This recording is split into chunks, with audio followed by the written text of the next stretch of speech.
Howdy everyone, it's me once again, the one and only Clover Dan. And today I'm making another video like this because I actually do enjoy making these types of videos, like going behind the scenes and whatnot. So yeah, I'll be talking about last cinema where there will be these sort of movies that were supposed to be made but weren't for some reason and whatnot. And this of course can be a number of reasons that could occur during the production or after. Yeah, there's a lot of complications that can and will occur in this kind of situations. And this kind of this can and will happen regardless of the type of movie, regardless of the director and who is behind this. So unfortunately, it's still a complicated thing to go through, of course. And just tons and tons of films being released each year. But that doesn't mean a movie will be made. Unfortunately, things do happen, and which can prevent film of being made. And just because there's a script, just because there's concept art, just because there's a trailer, and just because a film is poorly made, doesn't mean the project itself will be canceled. It, and it had happened before. The studio will put a plug for whatever reason. Maybe it's due to lack of faith, maybe too many artistic differences, maybe too many artistic interpretations. The reasoning behind this will vary. So this may cause the production to go into a complete halt. So this is a business. Well, this kind of thing is it's actually more. It happens more frequently than you would think. So it's pretty heartbreaking that once you feel like your project has been greenlit, all possibility of being greenlit, poof, there you go. It's gone in the blink of an eye. So unfortunately, this kind of thing does happen to a number of people. So it doesn't matter where you came from, who you work for, or even an indie project. Something can get in the way, unfortunately. Or the very least potentially get in the way. So yeah, these types of things happen, unfortunately, from another lot of people. They have a vision of what they want to do with a certain project, but certain complications do arise, and it's only a matter of time that it gets, stuck in its tracks. Which does happen quite often, unfortunately. So yeah, folks, that's the reality of these cases that does happen. And I'm trying to sound like a downer or anything when it comes to these type of videos. I'm just trying to go into some sort of like a film class history lesson kind of a thing going on here, where I explore various things that was supposed to be made but weren't. Of course, film, obviously. But okay, alright, with that being said, let's just dive more into it, I guess you could say. So here we go. It's gonna be this movie. Yeah, bit of a lengthy title, don't you think? That's what you call a mouthful. So yeah, this was gonna be a movie that, of course, the Toho company that made these movies, they were gonna have this film be made, of course, and yeah, crazy monster mash, I guess you could say, with at least what four monsters in this movie. So yeah, having three, four monsters being featured in one single film became a trademark of these movies after a while. At first, it was just one monster, then for a good while, two monsters. Then they just included three, four, and they try to include as many monsters in a single film as much as they could. So this was just going to continue the trend of featuring multiple creatures in one single film. So, well, I can see why they would do that since it did bring a lot of people to watch their film. So, of course, from a business standpoint, it makes sense because you got people watching the movies for having lots of giant monsters go at it, just beating the hell out of each other. So, yeah, I get it. I can see why they would do that. From a business standpoint, of course, uh, one thing you got to keep in mind is that the producer of these, well, at least the original producer of these movies, Toby Tanaka, was first and foremost uh, a businessman. So of course he wants a lot of people to see his movies as many as you could, of course. Uh, This unmade project was a replacement project for another unmade project. Yeah, let that sink in. So anyway, as I was saying, this one was going to feature space monsters. Since I was trending in the love films, I guess it's going to be released in 1974. So yeah, it was going to be a 1970s Godzilla film. Well, it would have been, and yeah, actually had some people behind this movie. So okay, you'd be thinking that this movie was going to be made since there's quite a few people backing it up, and I can see why you would think that, of course. But yeah, just things got in the way, I guess you could say. So anyway, they even had conceived a plot idea for this movie, which of course is good news. The general plot concept idea, as you can call it, for this feature, for this kaiju film, was that there was these going to be these ugly looking aliens, the hideous and whatnot. Basically, what's going to happen here was that they'll be using their monster, and this monster is going to go cause havoc and whatnot to Earth and whatnot, and then ultimately it's going to be up to Godzilla, Mothra, and Anguirus to stop the assault, to stop the this crazy monster from doing his thing. So yeah, so it's gonna be a team up with Anguirus, Godzilla, and Mothra. Which, yes, of course, does sound pretty cool, I guess you would say. So yeah, the final climactic fight will take place here. Again, if it was actually made. So that's actually a location in Japan, folks. So as well as gonna take place and whatnot. So again, you'd be thinking that hey, they have a decent idea of what they want to do and whatnot. And there's gonna be quite a few people, of course. But I guess I guess things things don't always happen the way like you want it. The idea is that this was going to be an original concept for the 20th anniversary for the Godzilla franchise. So if anything, this was going to be like a celebration, of course. Like I said, the anniversary brought up, yeah, it's going to be conceived by two of them, while the screenplay was going to be delivered by the two others, of course. And yes, it was actually submitted in 1973. The idea went on the trend of using aliens who want to use a giant monster as an attempt to conquer Earth, but of course Godzilla himself would somehow be in the way, of course. And yes, of course, like I said, this was a replacement project for the scrapped project for the other movie I just mentioned a few moments ago, of course. So yeah, this was going to be uh,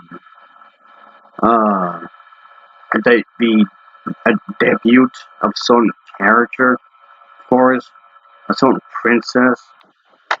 Oh yeah, princesses. They have snuck up into my videos again. So it feels like I can escape from them. I don't mind really because I've got nothing against them. But I know saying something like this might seem odd in a Godzilla movie of all things. That's weird. Some people might think. Well, this doesn't seem much of a stretch when you think about it because in Godzilla vs. Mechagodzilla, which was actually made, that film had a princess character. Don't believe me? Here you go. It's her. So a princess-like character actually appeared in the Godzilla films franchise. So this whole idea doesn't seem that much of a stretch when you actually think about it. And somehow would do something when it comes to the giant monster attacking and whatnot. So, and yeah, and that's the thing. It's just accept that what Mothra was going to be in here and Anguirus. I mean, Anguirus would, of course, appear in Godzilla vs. Mechagodzilla briefly, but in this version of the film, he's going to have a much more bigger role, of course. But anyway, eventually for this specific project, eventually this idea was taken back to the drawing board for a heavy reworking, so to speak, because it went to the next phase of rewriting the entire script from the ground up. Mothra and the other monster pretty much have been replaced, I guess you can say. So, yeah, we're replaced by other monsters, of course. So, and the specific aliens they want to use for this project was replaced by different aliens, of course. So, yeah. So when it comes to replacing the monsters, replace the ultimate monsters with the Mechagodzilla, which is Tenga Giant Robot or whatever it is. And the other, of course, is King Caesar. So, yeah. So this film pretty much became of the project, of course, you can say, folks. So, yeah. And the aliens that we're going to use in the original version of this film, well, one of the versions of the film, I should say, were replaced by the aliens from the black hole kind of thing. They're pretty much control Mechagodzilla, I guess you can say, or thrown in, I guess you can say. So, there's that. So, of course, a lot of stuff was reworked. Of course, the monster that they wanted to use in the other film that they wanted, unfortunately, uh there's no real concept art for the other monster that they wanted to use really. So how was the other monster was going to look? It's totally up to your own imagination, I guess you can say, because there's no real concept art. I mean, a lot of people guessed on how the other monster would look like, really. So, maybe they didn't have enough faith in this project or something. I don't know. But for whatever the reason is, they just reworked the entire thing from the ground up, pretty much. The aliens were kept in. Somebody controlling a thing was kept in. There was a few bits and pieces, elements that were kept in this film, but ultimately it was not chosen for whatever reason, I guess you can say. But yeah, it does beg the question how the film would have turned out. I'm not quite sure. If I had to take take a swing at this, maybe not very good. I like the idea, but around this time period, the Godzilla films took a serious dip in quality as television became TV became more popular during the late 1960s and early 1970s. Okay, maybe a little bit farther back than that, but point being, television was becoming more popular as the years went. Point being is that people didn't really feel like going out to the movie theaters to watch movies when they can just have the option to stay home and watch TV instead, and maybe watch a show or a movie that may be playing that day or night. It seemed far more comfortable, of course. So, if anything, ultimately, it just led to the creation of this film, which, like I said, was actually made, was actually produced. So, Godzilla vs. Mechagodzilla did fairly well in the box office. Of course, it did better than some of the previous entries of the series. So, I guess that's a good thing for the company, of course. But yeah, it does lead me to think what could have been with the previous versions of what they were trying to aim for. Or maybe they could have made them afterwards. Maybe later the filmmakers could have had more faith and actually make it if they had more confidence, maybe.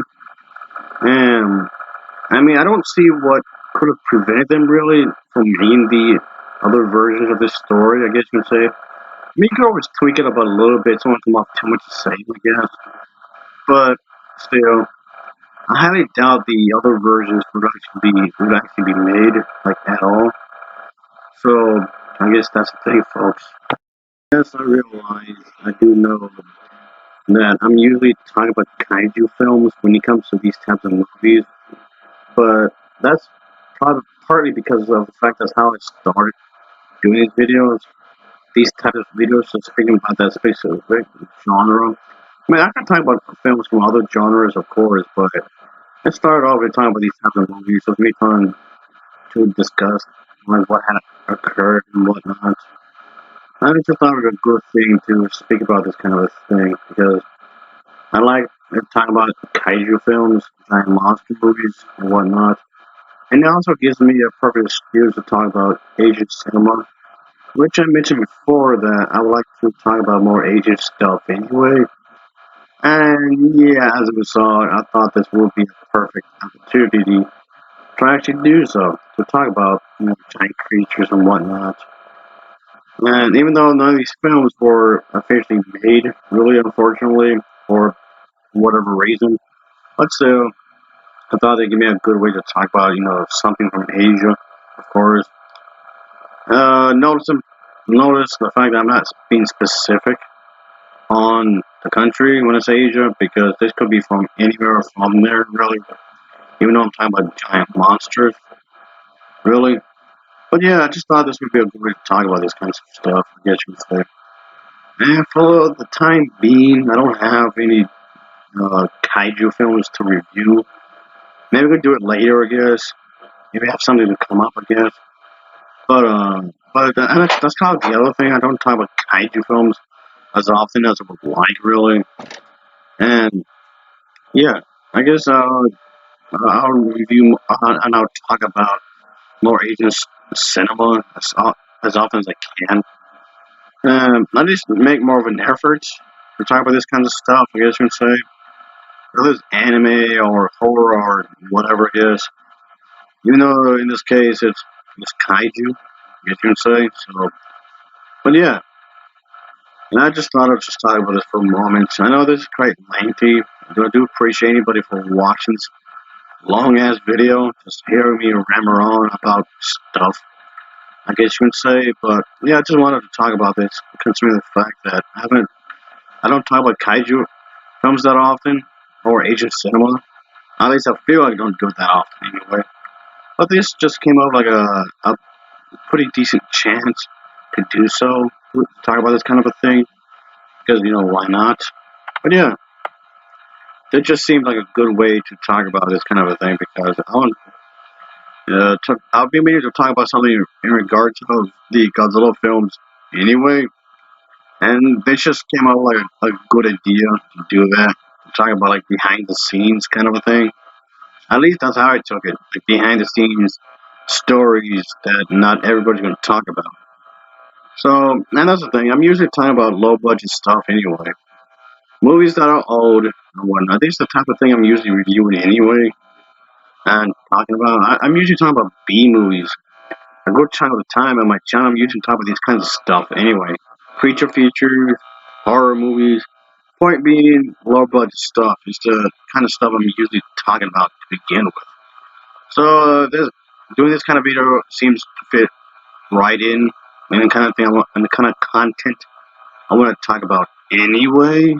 So yeah, it just seems like no different some of the other stuff we'll talk about to begin with. So I just thought, why not? Why the hell not? I guess we'd say. Giant creature. Of course, the film's going to feature, destruction. To what extent? How much destruction was going to be featured in the film? I'm not quite sure. Maybe a small amount of destruction, maybe. I'm saying this because the Godzilla films, as they went along during the late 1960s and early 1970s, the budgets for these films were just going to get smaller and smaller and smaller because not as many as people as were watching them as previously done. I mean, the same thing happened to the Gamera series as well. They started to get cheaper and cheaper and cheaper as they went. So it affected the Godzilla films as well because there was not that many audiences doing that kind of a thing, as previously stated and whatnot.